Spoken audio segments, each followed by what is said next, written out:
Grace Tame has claimed she received a threatening phone call from a senior staffer of a government-funded organisation urging her not to criticise Scott Morrison in the lead-up to the 2022 Australia of the Year Awards.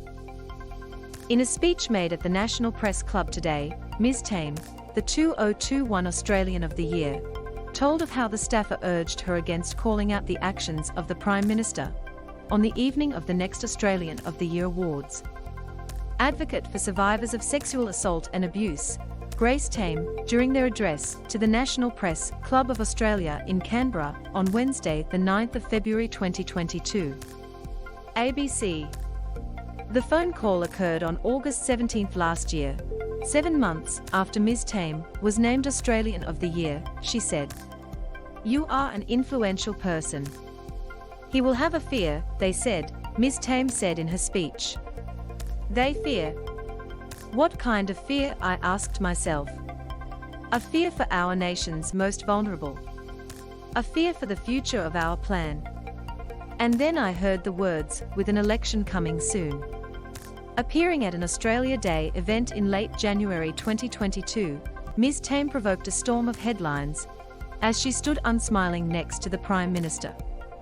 Prime Minister Scott Morrison smiles Alonge's 2021 Australian of the Year Grace Tame at the Lodge in Canberra. Alex Ellinghausen. Ms Tame was condemned by some for perceived impoliteness, while many others praised her for refusing to compromise her opinions for a photo opportunity. Mr Morrison said later he had raised no issues with the photos, calling Ms Tame passionate and thanking her for her work as Australian of the Year. Ms Tame herself said women were sick of being told to smile. When questioned about the incident, she simply replied, "I act with integrity. That's it."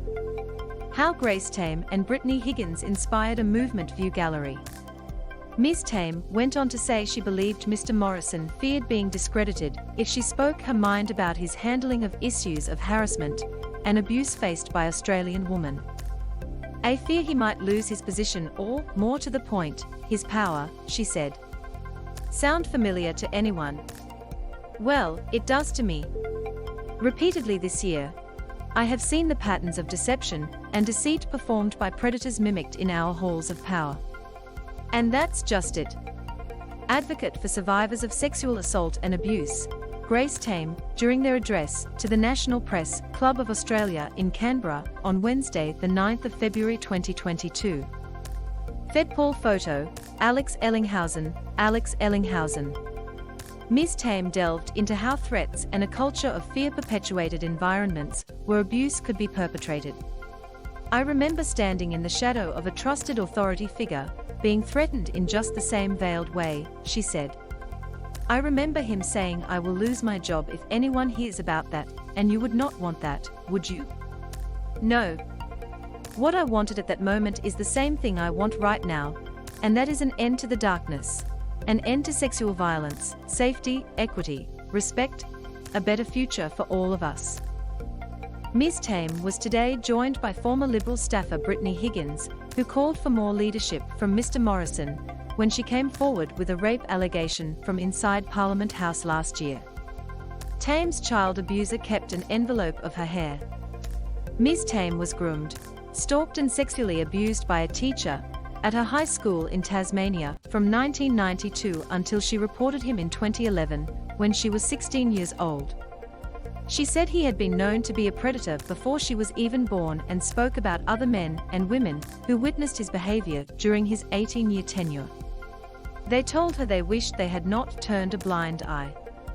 2021 Australian of the Year Grace Tame, during the 2022 Australian of the Year Awards reception at Government House. Photo, Alex Ellinghausen, Sydney Morning Herald. Who, now wishing they hadn't, smiled through it. Along with 28 multimedia files of child abuse material, which included 9 files of videos of adults penetrating children, she said.